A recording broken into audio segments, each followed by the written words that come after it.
Hey guys, welcome back to the Fuel Better podcast. This is episode 4 and I am your host Evan Lynch. Today we are going to be looking at why athletes feel the need to look a certain way, to be a certain weight. This is a pretty interesting topic, one I think you're going to enjoy. Before we get into the episode, I just want to let you know that in June I am taking on some online clients. There are still 1 or 2 spots left. If you think you might be interested, get in touch or register your interest via my Instagram bio. There's a link there. So 2 spots left. If you think you might like to work with me, get in touch and we can have a chat. So without further ado, let's get into this week's podcast episode. Hello guys, and welcome into episode 4 of the Fuel Better podcast. This one is going to be an interesting one, and it's something that's pretty close to my own heart. It's something I would have struggled with as an athlete, and it's a conversation I have on almost a daily basis, to be perfectly honest, as most of my clientele, they're either looking to lose weight, they're looking to improve their performance, or they are actually elite, Olympic, professional, high-level athletes. So I have a wide range of clientele, but wanting to lose weight, wanting to be lean, wanting to appear to be very physically fit or have little to no body fat, that's a pretty desirable trait for anybody, really. All you have to do is flick through Instagram, flick through Facebook, look at marketing, like how do they sell things like shampoo, toothpaste, they're getting models, it's sex sells, I guess is the best way to think about it. And in this world where aesthetics are currency almost, it makes sense that you're going to want to look aesthetically pleasing by any means necessary. And that's really the crux of this. It's the means of getting lean, how you do it, why you do it. That's really what has the effect on the athlete or the person. So I kind of encapsulated the first point I wanted to make there. And that point is that virtuousness is assigned to leanness. And that's a pretty blunt statement. That's pretty on the nose. But I read in a research paper recently that one of the main drivers for people looking to achieve long-term weight loss was to have a better likelihood of getting a job promotion, which is insane. You wouldn't think, or at least you wouldn't hope, that these things are related or even relevant. But from a cultural point of view, it's pretty endemic that we treat those who are leaner better, which is horrible. And all you have to do is, as I said, flick through social media, and if there's marketing tools being used, or if a Fit Pro is trying to sell you something, you can be sure as fuck that it's not going to be, just a picture of food or some open source image. It's going to be some ripped lad or lady holding a chicken salad trying to tell you this is what you can be. They're selling you what you feel is the ideal body. And that kind of leads into the next point I wanted to make. That is what we're told. This is ideal. This is what we should look like. This is what we should strive to be. So leanness is associated with a higher social status, or at least that's what people think. I can assure you from personal experience that, if you have social anxiety or you're not great at house parties, doesn't matter how lean you get, you're still awkward and you still say silly things or whatever when you go to a house party. It doesn't matter what you look like. If you have problems, the only thing that's different is you're slightly lighter or you have less body fat. That's about it. But that's not what people think. That's not what we're told. We're told, no, listen, get lean, all your problems will go away, because that's what it looks like. And again, I hate before and after pictures. I did a recent podcast episode on it, and I will never ever post up a before and after picture. You can flick through my socials, you won't see one. And I rarely post up pictures of myself topless either, to be honest. Not because I'm not in shape. I'm in okay shape. It's just not what I'm about, you know. I think there's more to people than just weight loss, than just being lean. And I don't want to sell people the idea of, listen, join my fucking coaching program and you'll get lean, and because you've lost weight you'll be so much happier. You'll even have somehow developed a tan, and the lighting in your house will be much better, and you'll get a new job and all that. Like, I've seen people recreate this experiment where they take a before and after picture about 5 hours apart, and you know they've gone to the bathroom, they've avoided really eating or drinking anything, and they changed the lighting and changed their top, and they're smiling, and maybe they're clean shaven. The difference is huge. So you know, those before and after pictures, whilst I understand why people use them, they're very effective. They play with our emotions and they sell us the ideal versions of ourselves. And that kind of feeds into all of this. And it's one way that social media can become a bit of an echo chamber, because everyone wants to be the best version of themselves. Everyone wants to be leaner. Everybody wants to look like Zac Efron in Baywatch. At least lads do anyway. Maybe not the ladies. I don't have any female aesthetic role models off the top of my head. You get my point, I hope. But basically what I'm trying to say here is that it doesn't take long, and it doesn't take a long time to develop this perception, because that's all you're bombarded with pretty much everywhere you look. And if we focus in and zoom on athletes in particular, athletes tend to be in shape. Athletes tend to be lean. They tend to be competitive. If you're a high level athlete, percentages matter. And if we look at the clear sporting benefits of having little body fat, I would be lying if I said they weren't there. You absolutely have a better exercise economy. So take a runner. Your running economy is much better. There's less impact on your joints. If you're a cyclist and you can shift off 4 or 5 kilos of extra body fat, your watts per kilos go through the roof. VO2 max is predicated on body weight. You have the same lungs, you lose the body fat, those lungs are powering less of you effectively. All of these things do impact performance. Even something like heat.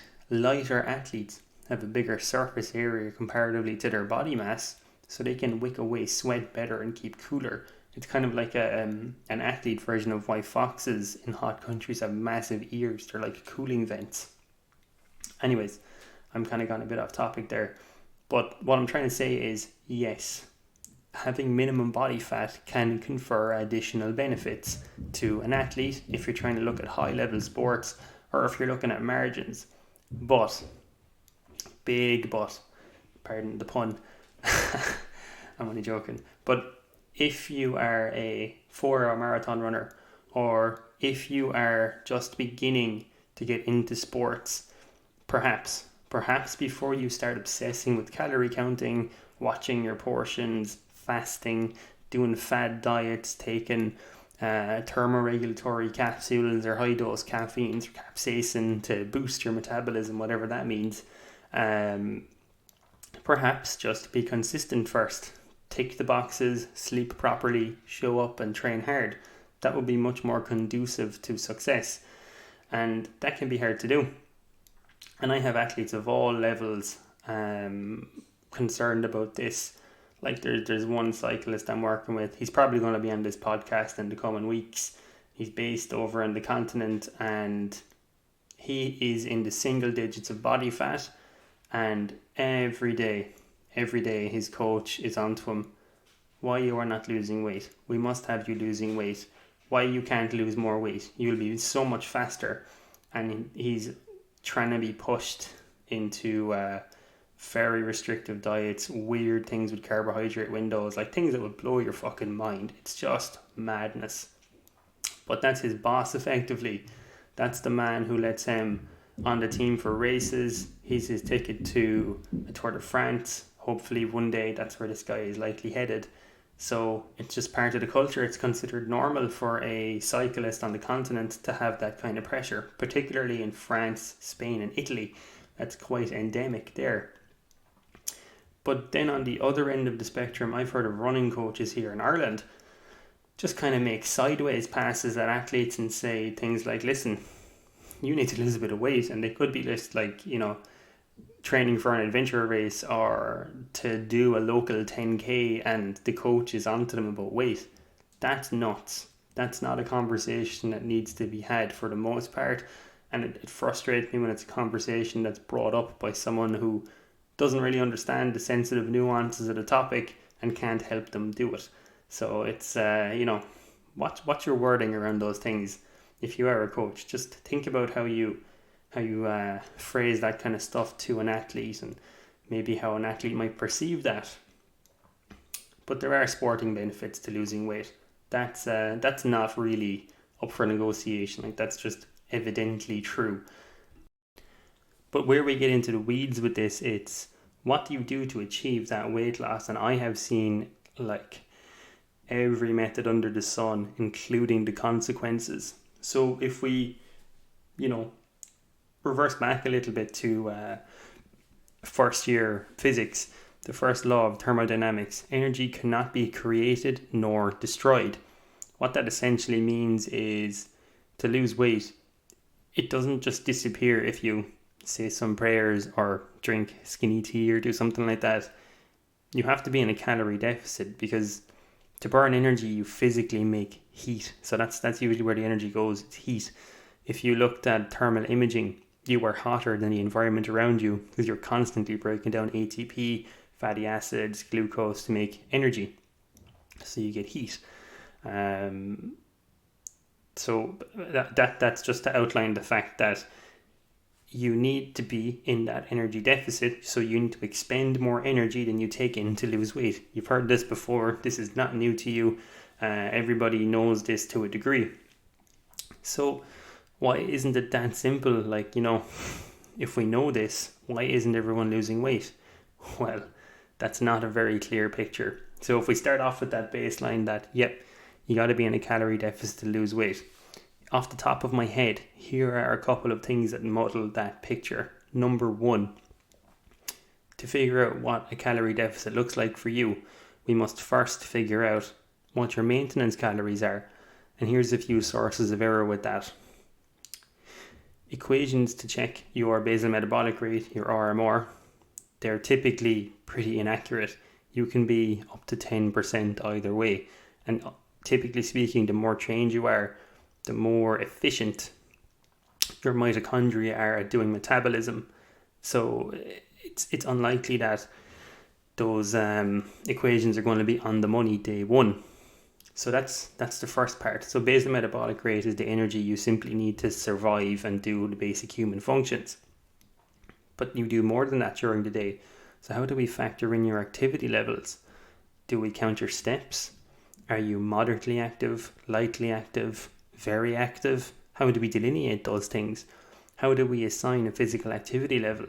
Is your Garmin correct when it comes to telling you how many calories you burned in training?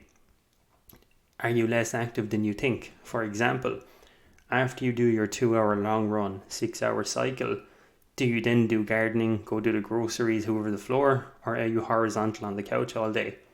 These are just devil's advocate questions, just to show you that even with my own clients, when we start with them, I'll tell them, it's like, listen, this is what's likely to be in the ballpark of your maintenance calories.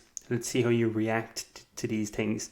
So we tweak and tweak and tweak, and that can take up to a month before we find what I call the tipping point. So at that tipping point, it's this highest calorie level. So I only do small deductions. So it's the highest calories at which someone starts losing weight consistently. The reason we do that is because that's a safe way to do it. We're not forcing anybody into severe deficits. We're not giving an athlete energy restrictions. We're not giving them low energy availability or poor glycogen availability. All of those things have pretty serious side effects, which we'll get into in a minute. But if you start and, if you don't really have a nutrition background or you're not very objective, And even, to be honest, if you do have a nutrition background, you can't coach yourself. I'm pretty liberal with and lenient with myself in a way I wouldn't be with clients. That's just human nature.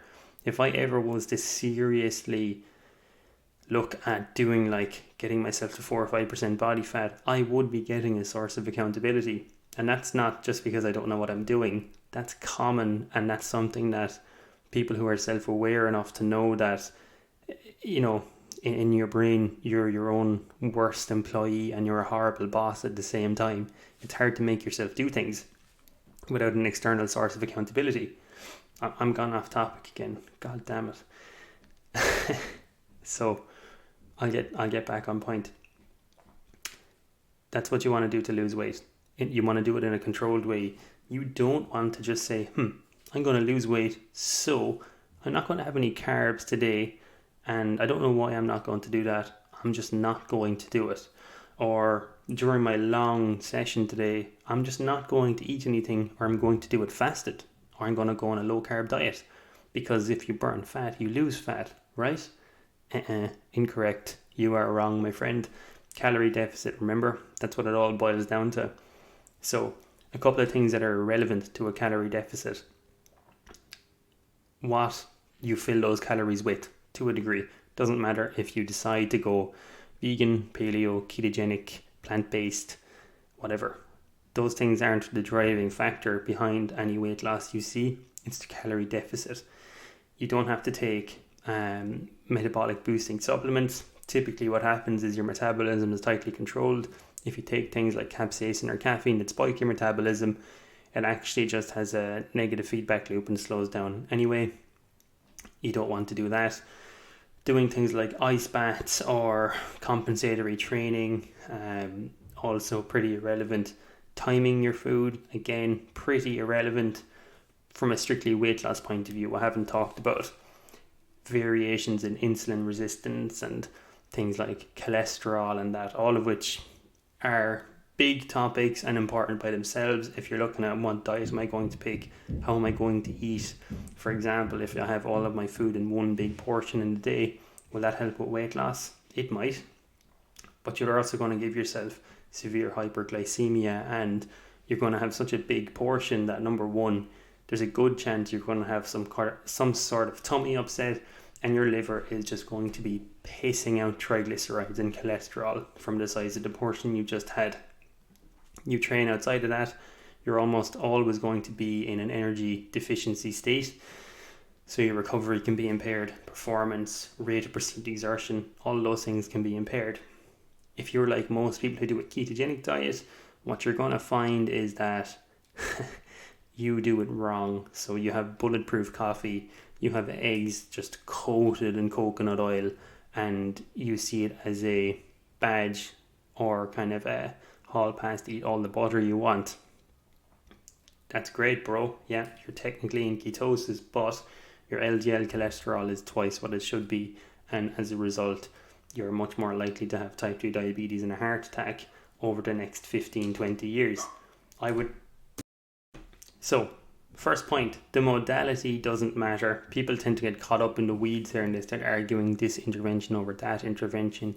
It all boils down to calories. As an athlete, you want to have the highest carb intake possible to promote proper recovery, good performance in training, good immune health, good gut health. Literally name a thing and it's probably going to help it.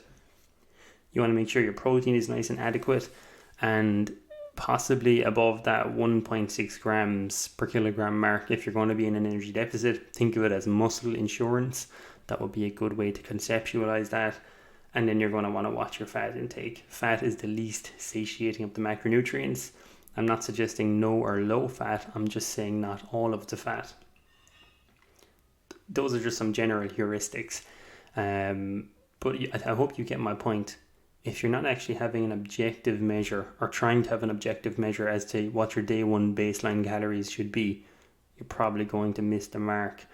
You're probably going to see short-term weight loss if you try a fad or one of those stabs in the dark, because odds are you're going to consume less than 1500 calories a day. That's what I see. You'll get short-term weight loss, like very short-term, You'll crash, you'll burn, you'll binge, you'll repeat the cycle, and you'll keep gaining, losing, and regaining the same 2 to 5 kilos depending on your level of extremeness. If this sounds common, listen up. Maybe you need help. Maybe you just need to give yourself some time, figure out a higher, more likely baseline calories, and simply tweak as you go. So react to how you react. Don't assume your body is going to react in a certain way. Human physiology and the variables when it comes to energy output, exercise economy, you cannot account for that in an equation. MyFitnessPal cannot do that for you. That's quite a complicated number to deduce. So that's weight loss. That's how you do it healthily, smart. Start at the highest, most likely intake, and then be cautious dropping. So you never just decide, right, 500 calorie drop here we go. I always am hesitant to take calories away from people, and I assume that there's something going wrong first before we drop. Again, the best diet is the one you can do with the highest calorie intake. So if I have a client who's stalled on a weight loss, we look at, okay, has your activity level dropped? Are you tracking accurately? Are you forgetting things? Are you eating differently on the weekend? Do you know that drinks have calories in them, or condiments even? There's all those things. Are you picking off someone else's plate and not logging it? Like, I've done this exercise with some clients in the last few weeks, and like, the oversights are pretty shocking. And generally speaking, when you get someone to take an objective measure, they're always very surprised at what they're actually consuming and how much, and particularly how much junk food. You know, we have these biases in our minds that, no, I eat very well, I don't pick, I have a fantastic diet, and yeah, they're usually wrong. Those biases are usually wrong. You are, in all likelihood, not as healthy as you think you are. And if the opposite is true, if you assume your diet is awful and you're a health conscious person, it's probably not as bad as you think. Just FYI, bit of a side tangent there.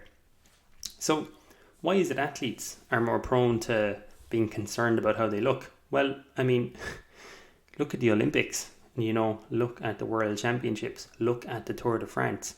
Most of the people I work with are in the endurance realm, or in some of the disciplines in track and field or boxing or rowing, high level sports that have, I suppose, a hierarchy. And if you look at the top guys or girls, they're all incredibly fit because they're professional athletes. That is then the reference standard for everybody else. If you're a beginner, I don't look like Mo Farah, I don't look like the O'Donovan brothers, I don't look like Katie Taylor, therefore I need to progress here, I have work to do, or maybe I'm just not as dedicated or as disciplined as these people. You often miss the point that between you and them is 10 to 20 years of graft, 10 to 20 years of pushing themselves, of ticking the boxes, and of doing the boring stuff really, really well. And that's all it is. It's not that you're not able to do this, or you're not a good athlete or a good person even. It's just you need to do the boring stuff very well for a very long time to look like a professional athlete. The reality of professional sports is it's quite dull. It looks exotic because you see the highlight reel of all the nice places they go, and maybe out the side of an airplane window, or the hot training camps, but that's less than 1%. Okay, I know this for a fact. It's less than 1% of the reality. But people don't really care about that. So again, go back to teenage athletes flicking through social media, looking up to their heroes or whatever. You, as an athlete, if that's how you identify, you want to be like your heroes. You want to be in that group. You know, you want to be accepted and validated by those in your peer group. So what do? You want to look lean. You want to show people you're lean. You want to show people your #healthy lifestyle and how hardcore you are. And that's how you get accepted. I know that's a bit of a, some people are thinking, what am I talking about? But, have you ever taken a picture of a healthy meal, or yourself out training, or at a race, or a medal that you've won? Those are all done in an attempt to showcase your identity and fit into a peer group so that the people who do the same thing as you accept you. That's all that is. Very, very common. So I'm talking 25 minutes at this stage, so I'm not going to talk too much longer, but the general gist, okay? You probably could do it losing weight. Most people can do it losing 1 or 2 kilos. And if you're training recreationally or you're doing exercise for fun and you do have excess body fat, it's okay. It's not a reflection of you as a person. Body fat is an active endocrine organ. It does have an inflammatory effect on things local to it, so your bowels and your main organs and that. And it can increase your risk of high cholesterol and diabetes. So from a health perspective, losing weight will benefit you. It doesn't make you a better person, but there are health benefits associated with weight loss. You can be metabolically healthy if you've got extra body fat. It's just harder to do. If you're already pretty lean, so you're mid-teens, perhaps all you need to do is tighten up on 1 or 2 things. Don't have a snap reaction. Don't do stupid, shitty things to lose weight. Get some help, get some oversight, and do it in a smart way. Do it professionally to help get those extra percentage points. There is an element of, how far should you push this? And I've met this crossroads with some athletes where, they're already lean and I'm hesitant about making them or pushing them to lose more weight, and they're adamant to do it. So you say, right, okay, look, we can try it. We'll do it in a controlled way, and at the first sign of a negative reaction or side effect, we pare it back and stop. So what would those things look like? Well, if it's energy deficiency or an energy deficit, you can get a big spike in cortisol levels. So your sleep might be affected, your recovery might be poor, you might be very irritable.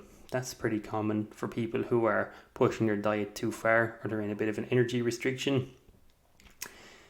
Again, if you're low on energy, you're low on everything. So you might have a crap exercise tolerance. You might be getting gassed very easily in a training session, or finding that, you're not able to tolerate high workloads and you're not finishing long sessions or key sessions. And easy training feels much, much harder. That's a good sign that, okay, listen, we need to go back to maintenance here. If you're stuck to the bed in the morning, your sleep isn't doing it for you, you're excessively hungry, or if you're a female, if you're losing your menstrual cycle or it's becoming longer or more drawn out, that can be a problem. If you're a lad and you've pushed your energy restriction too far, you can have similar issues downstairs in terms of, how would I say this, if it works or not. I don't mean to make it a taboo thing, I'm just an awkward dude, but reproductive dysfunction is a common side effect of over restricting energy, and it can happen pretty easily if you're at very low levels of body fat, as you use fat to make steroid sex hormones, and if you don't have the ingredients to make them, you don't have them. So things like estrogen, testosterone, progesterone, even adrenaline, you literally can't synthesize them. Even you cannot synthesize them if you don't have the raw ingredients to do so. This is more so a problem for people who are like 5-6% body fat. And just to point out, yes, some Tour de France cyclists are that weight on race day, but it's only on race day. That's a periodized thing.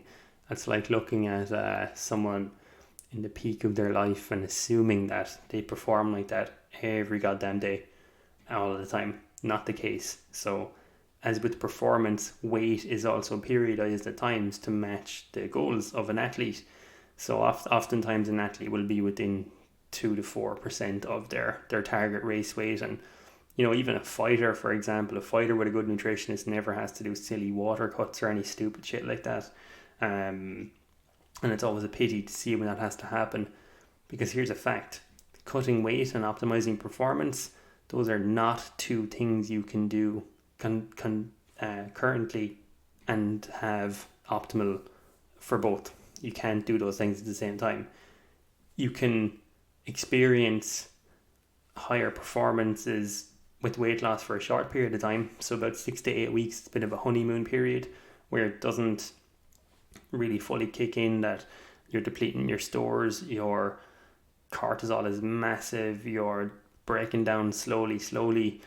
And even in an eating disorder, what can often happen is when someone over restricts or they really drop their calorie intake, that huge spike in cortisol, catecholamines, and adrenaline, so you're running on fumes, adrenaline, maybe even coffee, makes you feel artificially good. Okay, so that's where people can mistake, oh, I lost 10 pounds in 1 week and I felt class.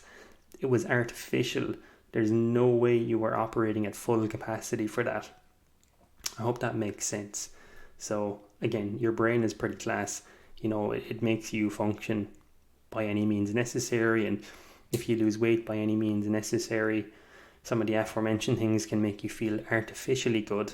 That's not the same thing as it being good for you, and it's a great example of lived experience and human observation being a crap way to judge how useful or good something is.